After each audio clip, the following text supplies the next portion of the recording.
YouTube. I can edit the rest when it's over. Great. If you want to, stop the video or whatever you want to do, please do that, but it will be posted on the Hub YouTube page so others can. I've got a number of people who wrote me saying, I can't make it. Is there going to be a way that we can see it later? So I want to welcome everybody. This is the third session that we've had as a presentation on race class narrative. First one was in general about race class narrative, and then we have been focusing on the 3 V's of the race class narrative. This narrative is a progressive way of messaging that is counter what we usually hear from the right, and is also a way of bringing us all together. So the race class narrative messaging has 3 elements to it, to every message. The first element is the values. Second is the villain. That's the one we're focusing on today. Excuse me. The second is the villain. And the third is the vision of all of us working together. So I will be introducing Dwayne. Raise your hand, Dwayne. And yep, Dwayne and Kristen. Kristen, raise your hand if you would. The two of them plus myself are working on how to message in our area. And so these workshops come out of the Rural Framework think tank that is part of the Hub for Progress. And this is all work that's done under the Hub for Progress. So I want to encourage any of you who are not already on the list to be part of the ongoing working group as follow-up to this, to email me and let me know, because I will be happy to put you on the list, and you'll get more information about follow-up and follow-up meetings, trainings, anyone who wants trainings. So if you would mute yourself now, I'm going to turn it over to Dwayne, and we're going to start the presentation.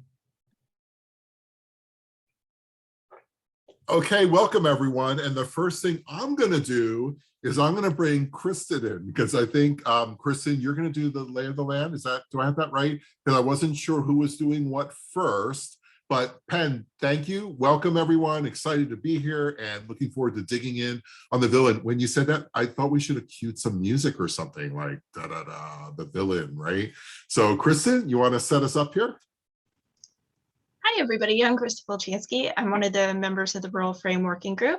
So first, we're going to start by, as Dwayne said, giving you a bit of a lay of the land about political discussions in Pennsylvania and really in general. Many of us, as you can see, our first point is don't talk about politics. Many of us probably remember being in the car with our parents and hearing our parents say to one another, usually dad, don't talk about politics, don't talk about religion, don't talk about sex. We're raised to believe that we need to avoid these topics in order to get along, to preserve comedy and politeness. And while that may be true at Thanksgiving dinner, in the long run, it's just handicapping ourselves. Really for 2 reasons. One, people end up in silos. You end up only talking to the people that you know agree with you. And I know that's particularly true in Central PA. I have a friend who works at Geisinger who actually has an app on his phone so that he can figure out who is of the same political persuasion so that he doesn't offend anyone. And the other reason it's a problem is because we end up not honing our debate skills. We end up not having these conversations. We don't understand how people who disagree with us or have a different opinion think about politics. And so we're really laxed in our discussion skills about this.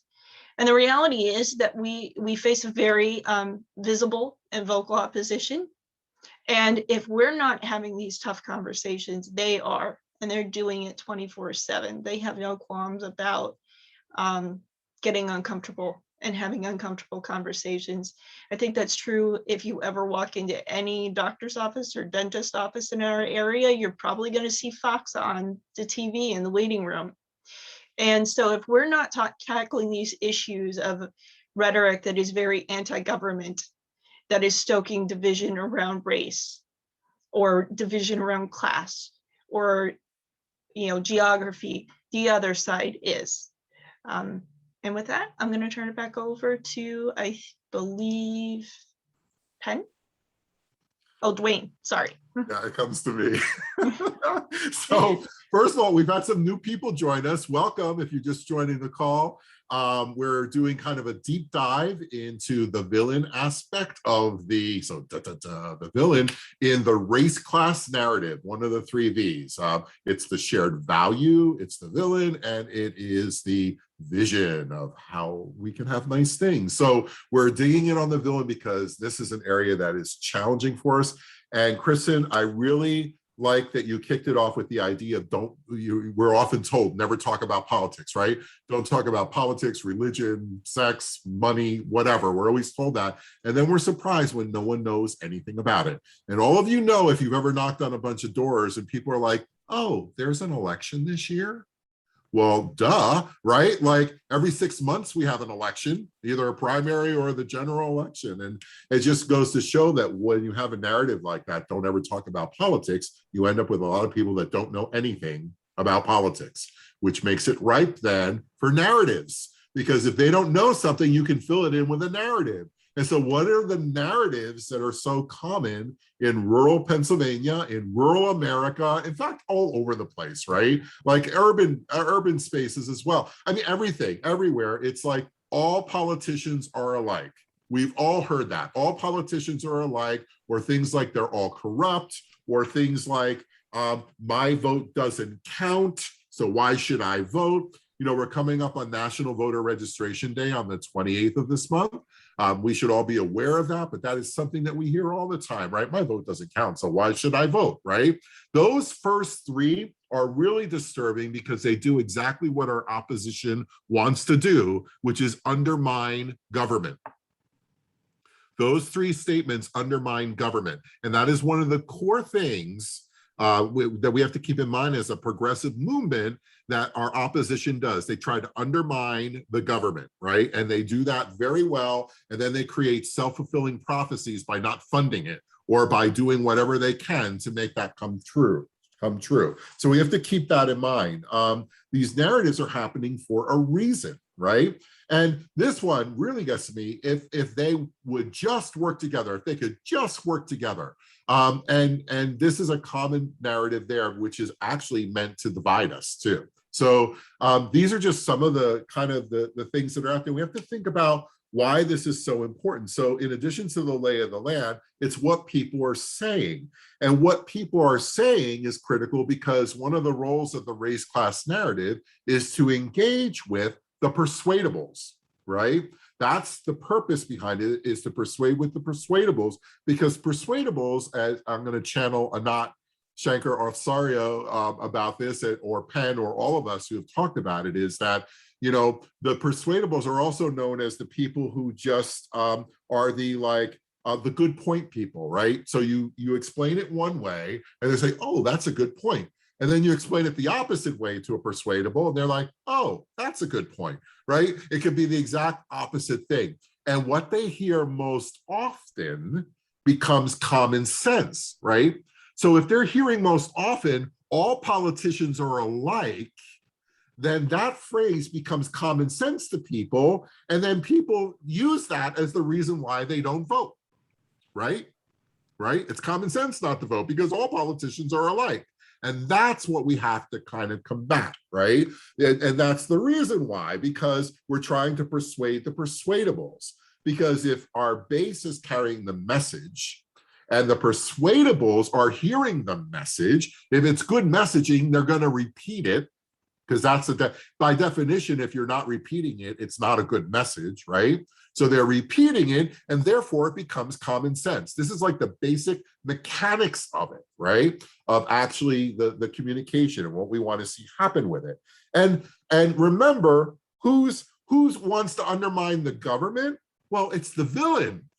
In our case, it's the villain, right? The person who's not doing it. So it's a critical part of the story.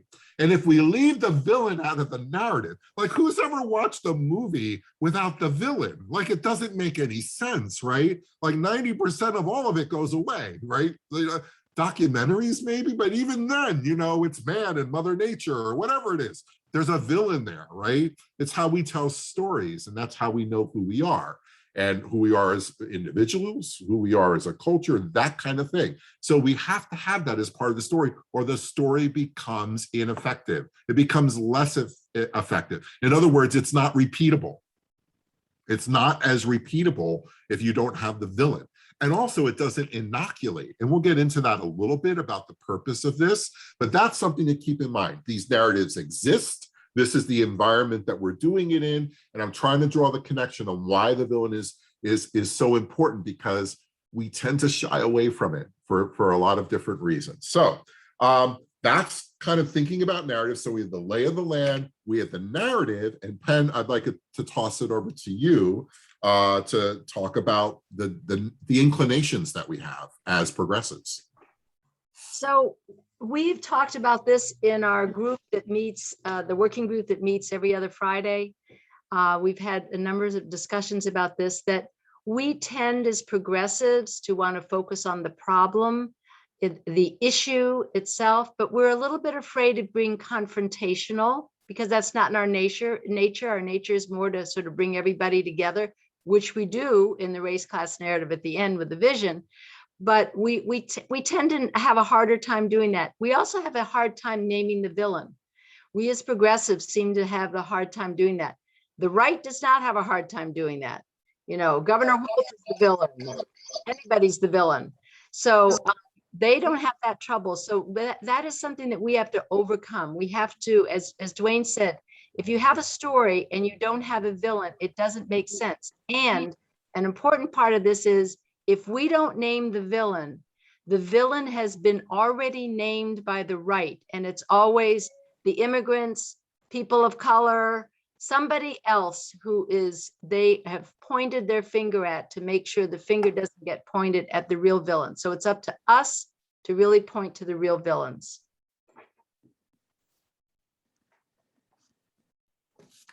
Cool, thanks, Penn. Yeah, absolutely. Yeah, I feel the same way about like the idea of like people who want to avoid conflict, and the idea of, I know I see like in my role with it when if I put on my Democratic hat just for a moment, about the idea of us being kind of the party of the big tent kind of thing, you know, and that can kind of stand in the way of thinking in terms of naming the villain. But you're right, like, gosh. I mean, who hasn't heard Nancy Pelosi's name over and over and over again, like, and not in a positive way? That's their messaging. There's no problem saying like how un-American we are, or how like how we're all like socialists, as if that's like something dripping with blood or something when you say it, or, you know, just those kind of things. So what I'd like to do now is I'd like to get some input from the group here and just have a little bit of a conversation around these two sentences. And the first one is, and they're both attributed to Anat as well, like the guru behind all of this stuff. Our job is not to say what's popular, it's to make popular what we say. And I'm saying that as part of the progressive movement. We're all part of that, or else we wouldn't be on this call. What do you think of that sentence in relationship to naming the villain? Let's just hear how you make the connection between our job is not to say what's popular, but to make popular what we say, and the connection with the villain part of the race class narrative. Let's just kind of open it up a little bit. Can we maybe get rid of the screen just for a little bit and see, our job is not to say what's popular, but to make popular what we say. What do you folks think about that in relationship to the villain? A little bit of a conversation here. Okay, I'll say something if nobody else will. Go for it. Oh, you might have just muted yourself. No, he just froze. Oh no, that was like perfectly timed as well. So if you The villain who did that Yeah, the villain, who did that, right? So they're already here. So if you can hear me, try turning off your video. It might help your sound to move. Does someone else, maybe someone else can go and we can see if we can resolve these. I'm on with my people right now, see if we can resolve the problem here. Barbara, maybe you had something that you're thinking about? Well, it forces you to come out in opposition to a particular person or group or entity. And so, you know, if you do that in a public way, you can attract hecklers and worse. That's happened to me a little bit recently in the newspaper, but you know, that's where it goes. Right. Okay. Okay.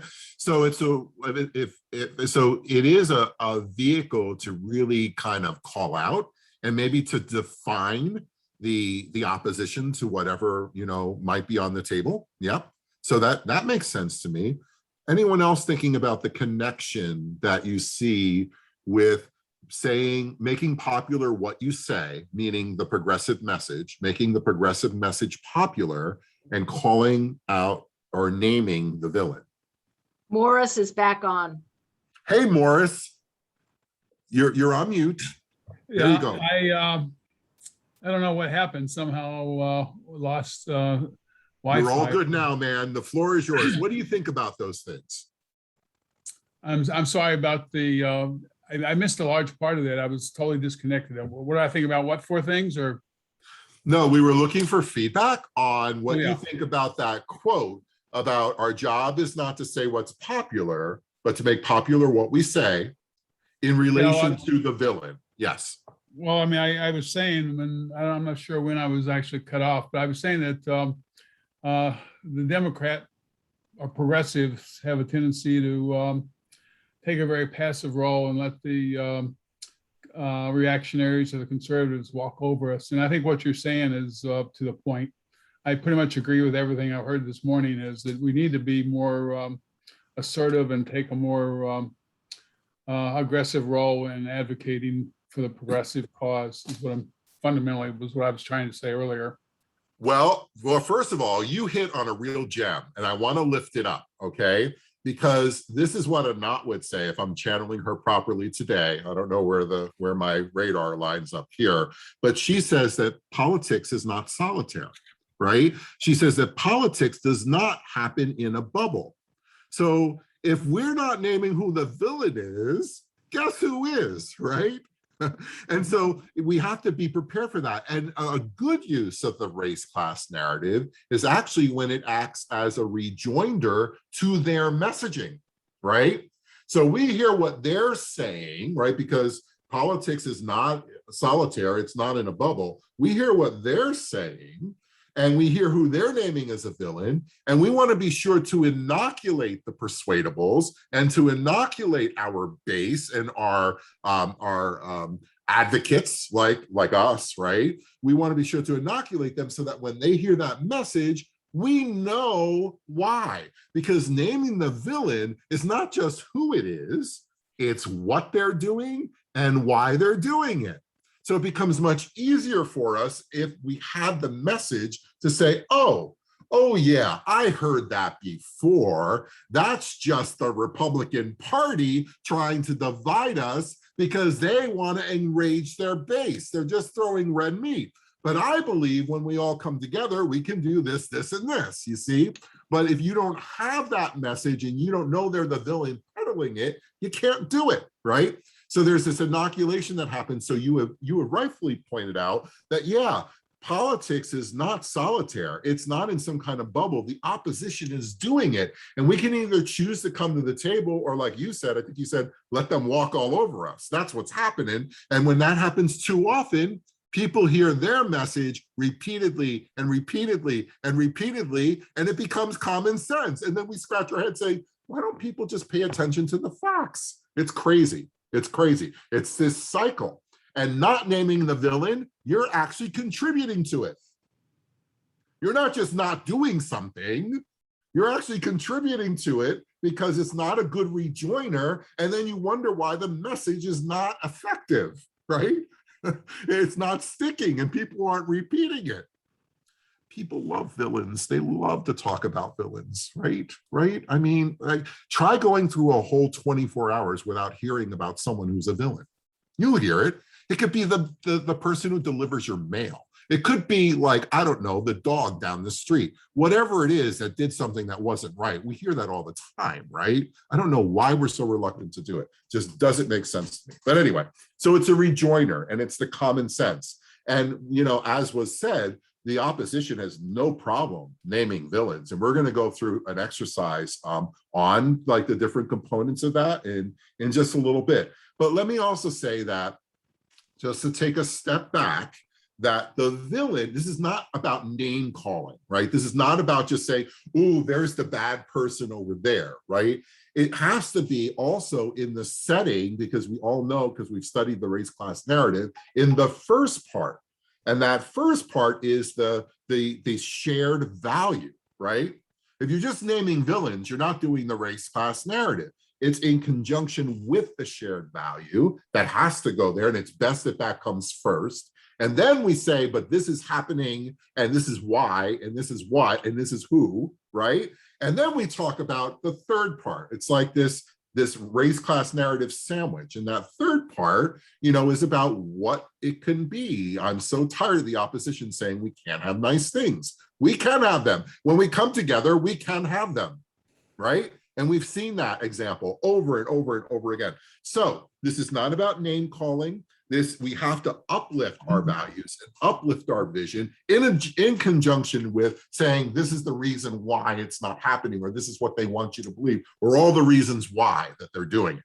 So that's the context of that. And that's what I think about when I talk about we must say what we're for. Can you throw that screen up again, Kristen, to look at that second phrase? So the first phrase is, our job is not to say what's popular, but to make popular what we say. And then the second question, which led right into that, is we must say what we stand for, right? We're not saying the villain in a bubble. We're saying that in relation to our shared vision and into our shared value. So we must say what we stand for. Mary, I see your hand is up. What you got? Ooh, you're on mute, Mary. Can't hear you. Can you? Yep, you're good. Now, I followed directions before and I forgot to put back on. One of the things, I've done this a little while with you and Penn, and it occurs to me when we talk about villain, that the villain on the right, there aren't as many villains. They repeat and repeat and repeat the same villain.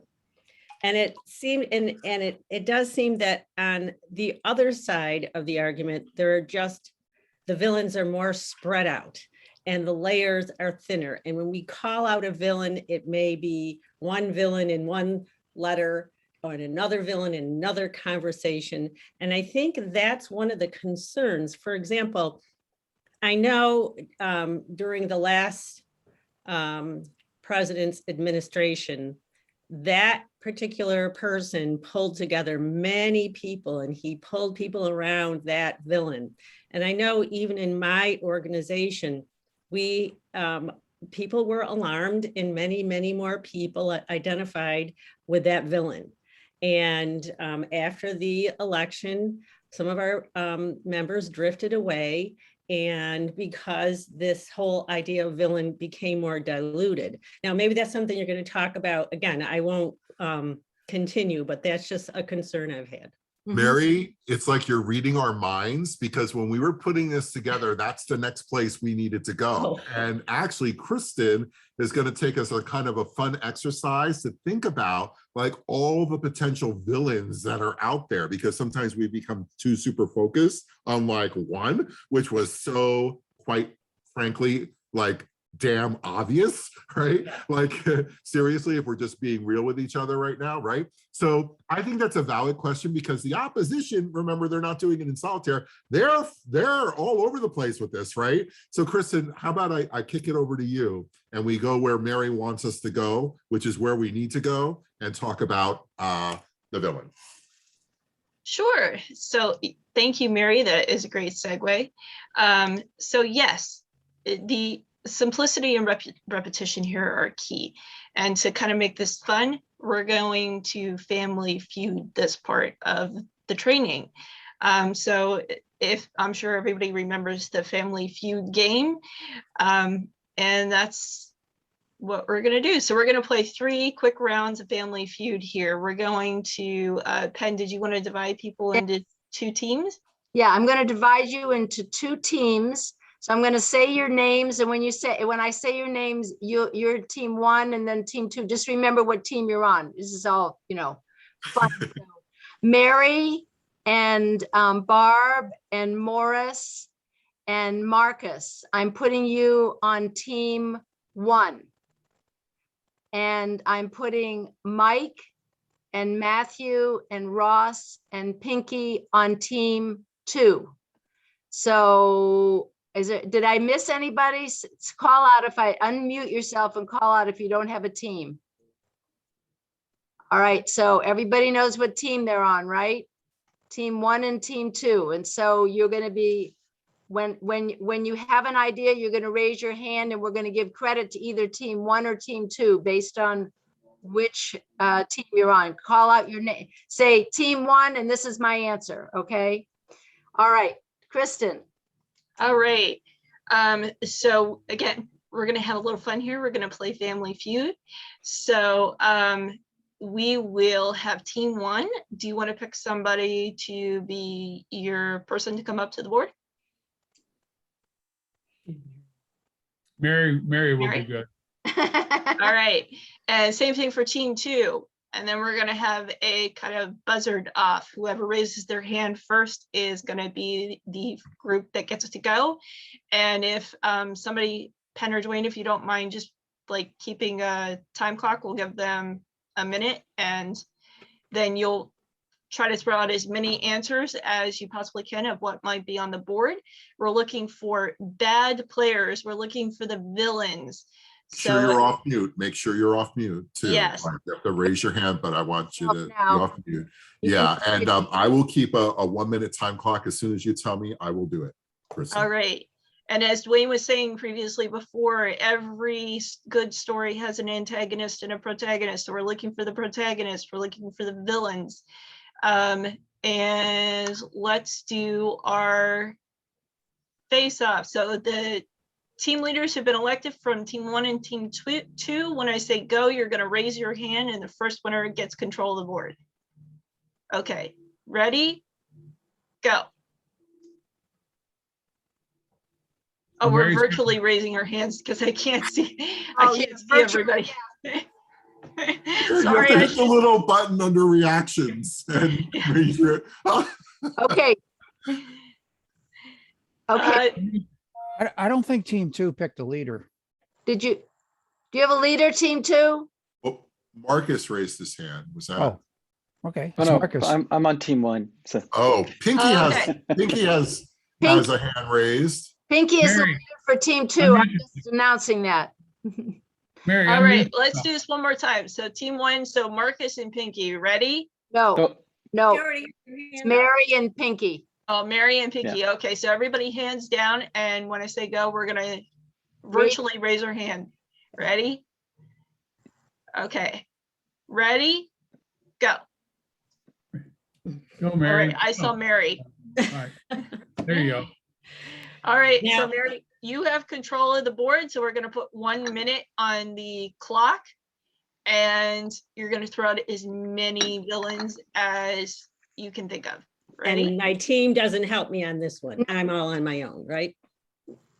You can, I think, No, the team can help. Yeah. Everybody on team 1, since Mary is the one there, everybody on team 1 can yell out things and Kristen will put them in. So all of you are team 1, yell out things. Go ahead. Here. All right. Okay, I'll start with anti-vaxxers.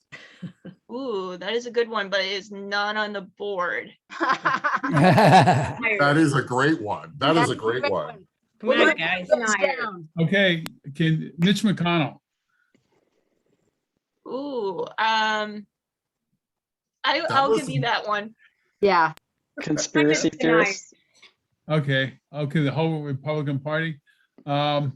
Mark has Fox said News. Fox conspiracy News. theory. Conspiracy theorists. I Yeah. have an idea. Can each of you that then say it, can you just put it in the chat? So we'll have like a running Oh. list Yeah. of the Right. villains. It might be kind of fun to look because we're gonna have them on the board as well. So if you've already contributed a villain, just go ahead and type it in the chat. It looks like someone said the Republican Party, so you got the first one. Go ahead, Kristen. Okay, next one. Disinformation. Disinformation. We're looking for an actor. So we're An looking for individual. like a, Fox News. All right, somebody said Fox News. oh, that's a good one, but I do not have that one.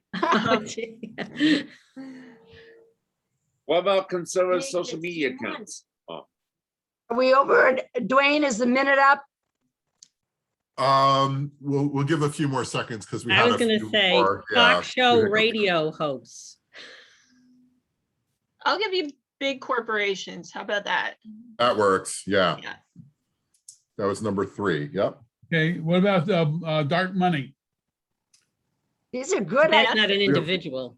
Yeah, it needs to Well- be a person who's doing. Oh, there you go. Person. Wealthy donors. Yep, that works. Ding, Yeah. ding, ding. Hey, they went under number 1 or group 1, not 2. Okay. Okay, Republican Party, wealthy donors, what else? Joy. Okay, time is up. They don't want individual. All I was, right. Sorry, guys, I'm not good under pressure. That's it. Okay. I type in conservative social media accounts. I'll give you that one, insurrectionist, because a lot of them are on social media. How about white supremacists? I put that up. That is a good one, but I don't have that one. Okay, let's Um, make sure, are we on team 2 now? We need to go to team 2 to have them be able to call out, or is that what we were Yeah. doing? I'm sorry. Yeah, Pinky's team too. I'm insurrection team 2. Okay, gotcha. I'm the one that said insurrection. Yeah. How about a clue? Is it time for a clue? Yes, I think it's time for a clue. Okay, how about I give a clue? I'm one of the Baldwin brothers.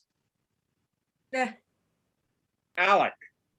Oh, There we go. ALEC, yes, which is the American Legislative Exchange Council. That's definitely a villain. Does that make anyone think of anything else? Well, I can think of one, but it's not our turn, right? Chamber of Commerce. Yes, that's on the board. Chamber of Commerce was number 10. Good job. What else do we have? QAnon. Ooh, that's a good one. Make sure that gets in the chat. Yeah. QAnon is very, very close to one of them that is on the board. This is an individual who made himself famous from Pennsylvania for going to DC on the 6th. Number 4. Mastriano. Mastriano. Here we go.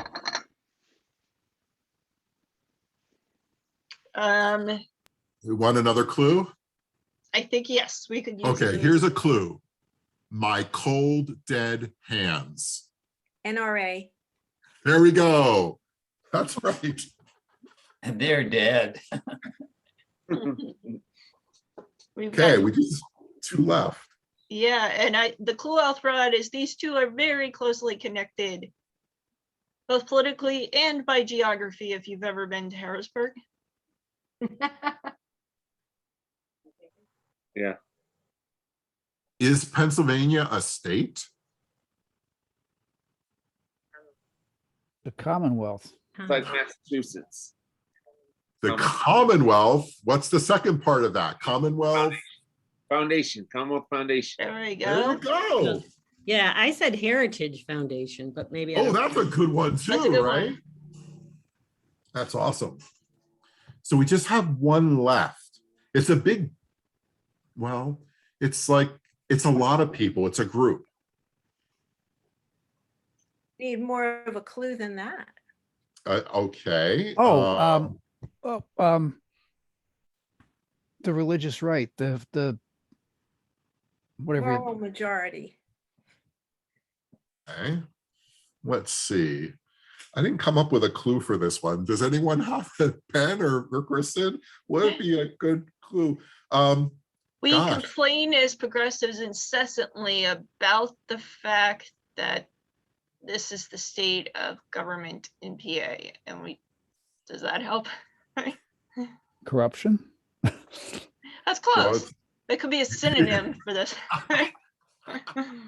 Just put it up. Gerrymandering or Just put it up. Well, who does the gerrymandering? GOP-led state legislatures. Okay, so now we have our bad players. We've named our villains. So we're going to move on to our next round of Jeopardy. Our next round of Jeopardy. Sorry, I have to get back to my. Oh no, Family Feud, wrong game. Family Wheel of Feud, Fortune, sorry. maybe. Who knows? Yeah. Sorry, wrong game, wrong decade.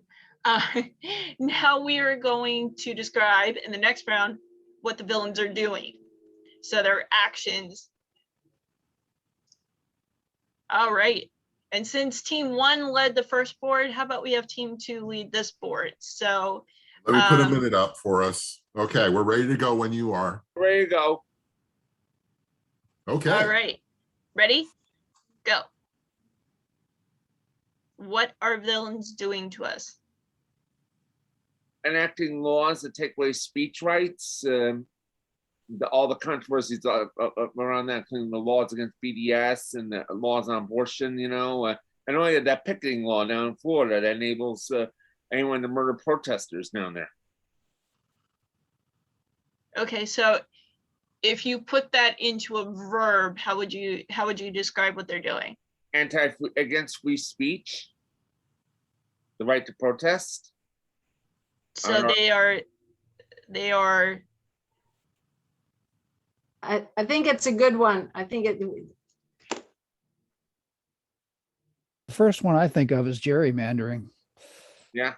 Yeah, we have to be careful. We're not talking about issues. We're trying to talk about really what are they doing? Like the mechanics of their messaging. Like it could be about all of the issues, right? But so we really want to work to get you in the right tense. So we're using active language, we're using verbs. They're attacking, distracting, they're jumping, they're hopping. Yeah. What are they doing?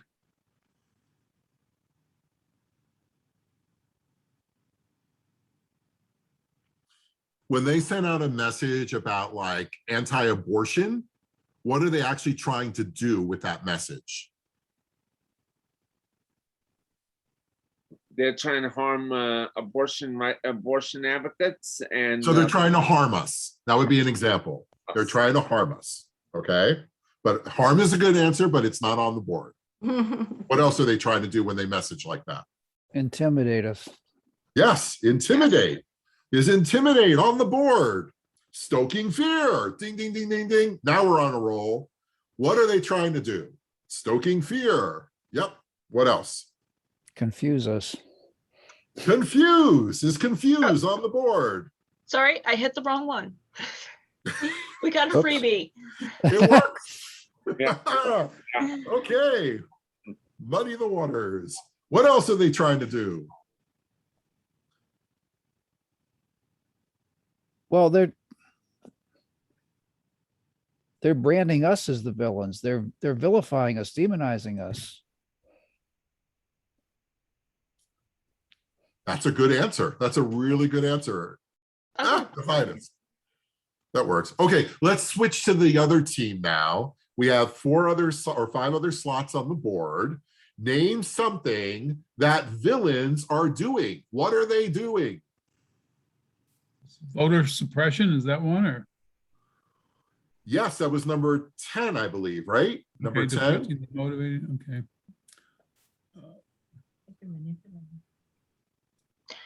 What does every Arresting politician us. need to get elected? Lies. Wow, you're in the wrong messaging group right there. What are you doing trying to undermine? Yeah. Criminalizing democracy, I guess. Do you have a clue, Kristen, about one of these?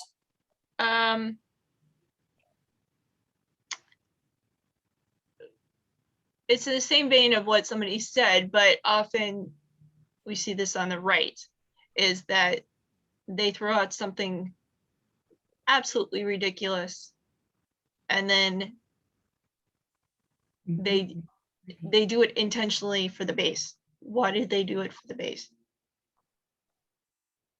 Well, it goes to that stoking fear or expecting retaliation or even violence, threatening Well, violence. they try to unite their base, but that's Yes. not necessarily. Yes, yes, unite the base. That's number 7, exciting the base. Good job, good job. I have a clue for you. It's green. Money. There we go. Fundraising. Raising money. Like sometimes they'll say something outrageous so that they can raise money or raise funds about it. So what's the villain trying to do? They're using this message to raise money. Name something else a villain is trying to do with their messaging. What is it that they're doing? Blaming the victim. Oh, that is such a good one, right? Yeah, yeah. Which basically enrages or enraging voters. Yep, it can get them all riled up. It's like throwing red meat. Another way of saying it, like excitement, right, to the base. We just have 2 left. Let's say their message. No, I have to think of another. You know what? I'll tell you in a moment. That's the clue. I'll tell you in a moment. Delay. There we go. Delay, number 4. So they're using their messages as an attempt to delay or to slow something down. So villains, when they're using their message, they're trying to divide us, they're trying to distract us, the delay, stoking fear, enraging their voter, and exciting their base. We have 1 more left. What are they trying to do? Donald Trump was a master at this. Lying. Oh, yeah. That's all I'll say. He was a master of this. Distraction. Yeah, Got that. Very, very we got that. similar. It's very But similar. Creation. Distraction for a specific type of. I'll give you a clue. What do you do on a cold day? What do you use to stay warm? Blanket. To heat up a topic or So Mary, how do you stay warm on a cold morning? Turn up Yes, the like heat. I stay in bed. Insulate yourself. Yeah, so you stay in bed insulating yourself. So what do you use? Blanket. yes. blanket. The Yeah. law to protect yourself. Another word for blanket. Cover up. Yes. Cover up. Cover. Cover up. Good. Awesome Oh my job. gosh, there were a lot of clues. But I that was great. I just want to emphasize something before we move on. This part of this exercise is really to get you thinking about those verb words, those action words. That's the important part of describing the villain, is that you describe who the villain is, what the villain does. Very often we want to jump right to the issue. And talk about gerrymandering or voter suppression. We want to talk about the noun or the adverb. We can't skip that in-between step of describing the verb, because that emotionally communicates what they're doing. They're enraging voters, they're distracting voters, they're trying to excite their base. If we skip that, we're not completely connecting the dots. And we're assuming that the listener is hearing exactly what we're thinking when we're talking, and they may not be. So that was the reason that we had to go through that. Now, last round of Family Feud. So we'll go back to team 1, to Mary's team. We're going to be describing now the last part. Why are the villains doing this?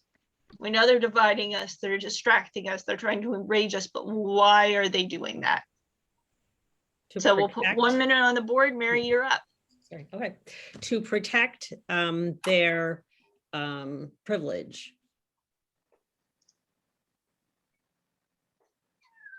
To gain adherence. To destroy America. Okay, I heard to gain adherence, to get elected.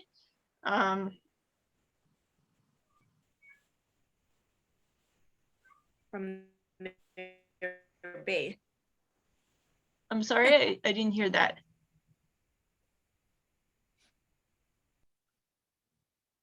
Barb, you're freezing. If you want to put it in the chat, that might help. I'd just say control of the agenda or set or establish, control the laws, set the laws. Mhm. Mhm. Okay, I'll give you that. That's what I said, to weaken labor and the working class, but to push their agenda. In the And chat, she put to add to their base, to add to their base. again, to raise money for themselves. All Yeah. right. Okay, we're getting better at playing this game. Yay! We ought to consider doing this again. This could be fun. So that was 1 minute, Kristen. All right, so let's throw it now to team 2. Do we need a clue? Or team 2, do you want to take it? I'll take it. Destroy America. That is Mhm. that is a good one. That is not on the board though. Okay.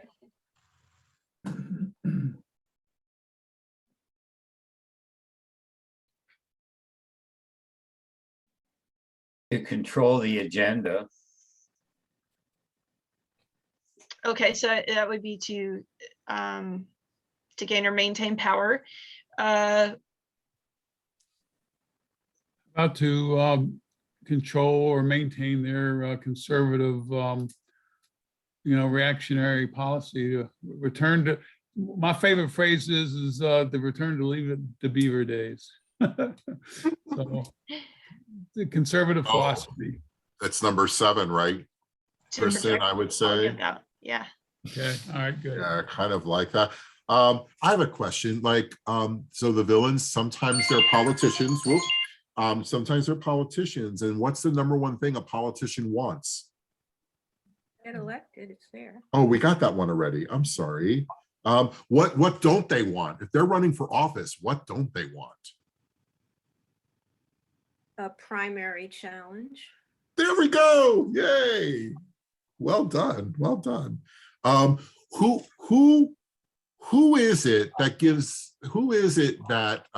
that many times controls politicians, or many times like has an influence, maybe a disproportional influence on them?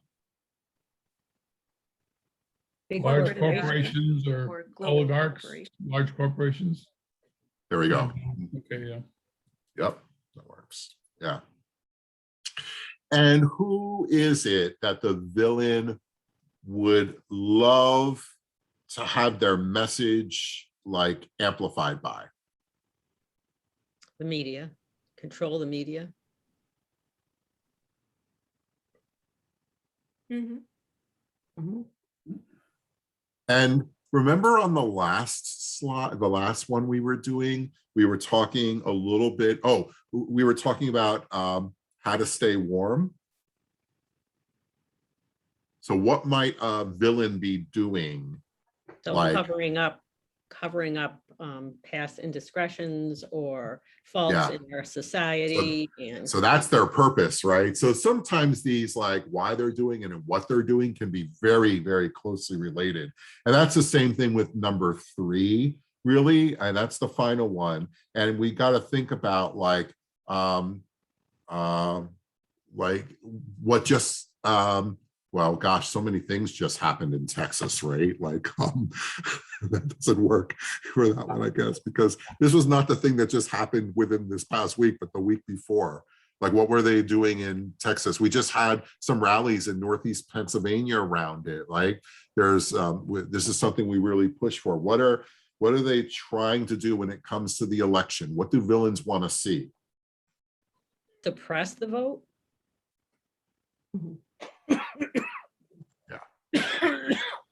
Great job, Good job. guys. Yeah. And again, there's a lot of overlap between 2 and 3. And we really wanted to do this to break it down so that you could see in round 1, you're really naming a noun. In round 2, you're naming a verb or action words. And in round 3, you're describing those verbs or those action words in very precise detail so that there's no room for ambiguity. You are tightly controlling the narrative and very concisely defining who the villain is. And with that, thank you everybody for playing. And I'm going to send it over to Penn, who's going to do our wrap up. Before we do that, I just want to kind of point out, if you take all 3 of them and string them together, you can say like if you take number 1, you can say like who the bad players are. The Republican Party, what are they doing? They're trying to divide us in order to make money. Like you can like mix and match all of these, right? Like you could say 1, 2, 3. So the Republican Party is trying to distract us to suppress the vote. Like you can mix and match these things and you have built-in messaging about who's, but you need all 3 to properly describe it, you see? So it's kind of a fun thing to just pick a number and see how they line up. And does that make sense? Like thinking about it like that. It's pretty remarkable. I mean, it's a really good visual explanation of what Kristen, you just said about making sure we have all those components there. So just wanted to point that out. Penn, I'm sorry, it was so exciting to me to see that like laid out like that. Like I had to mention it. That's great. And Mike, you had your hand up. Do you want to say something, Mike?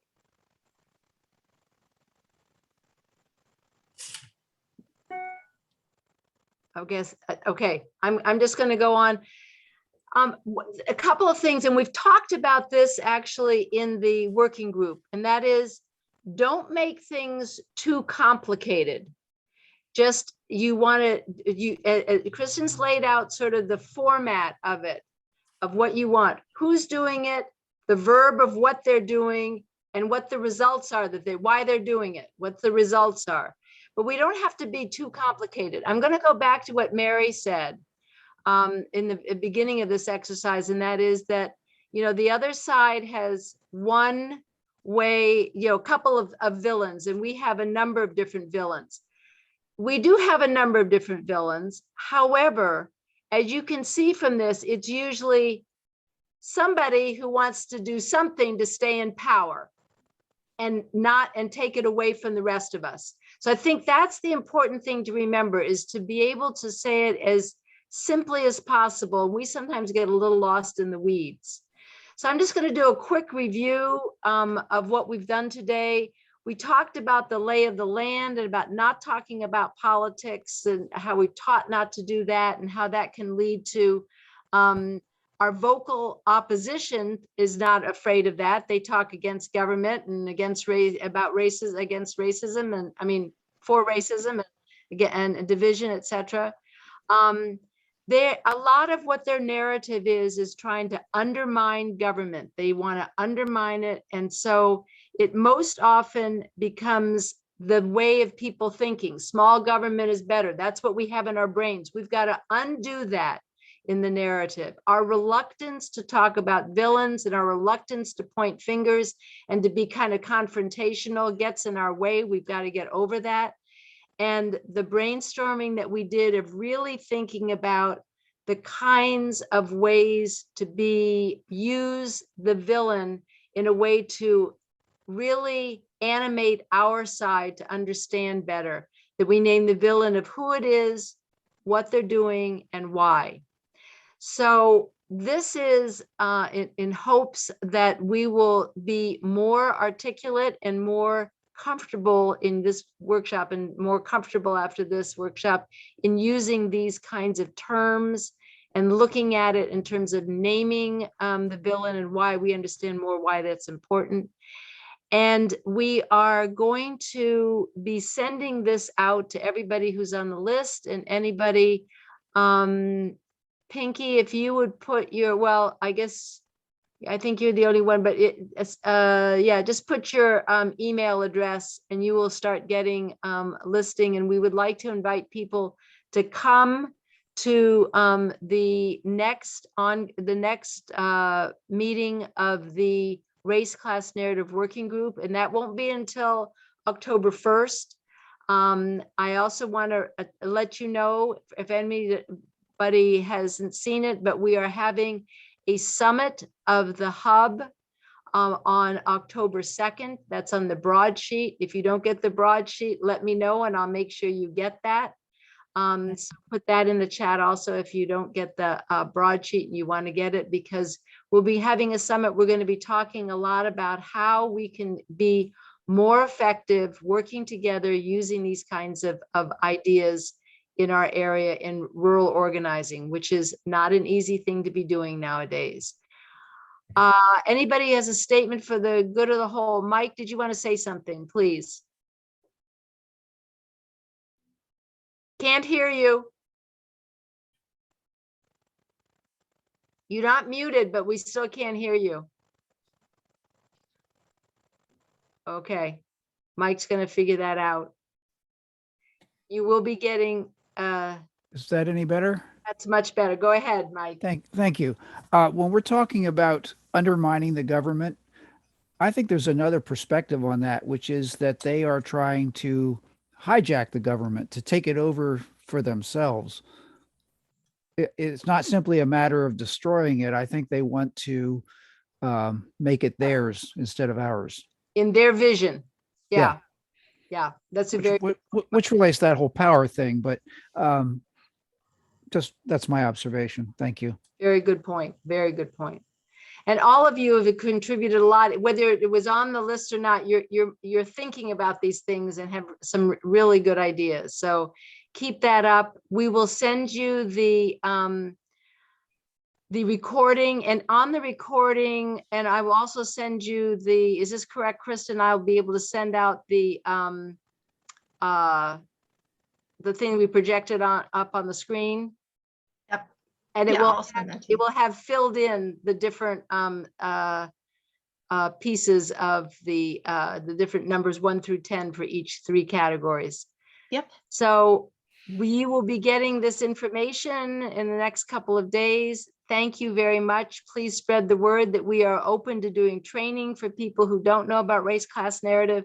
And we invite all of you, put your email in the list, or just, I put there my email and phone number. So text, email me, call me, let me know if you want to be on, how you'd like to be involved if you want training. And we hope to see you on October 1st and for the race class narrative, and October 2nd, Saturday, 10 to 12 on Zoom for the summit that we do every year for the hub. Thank you all.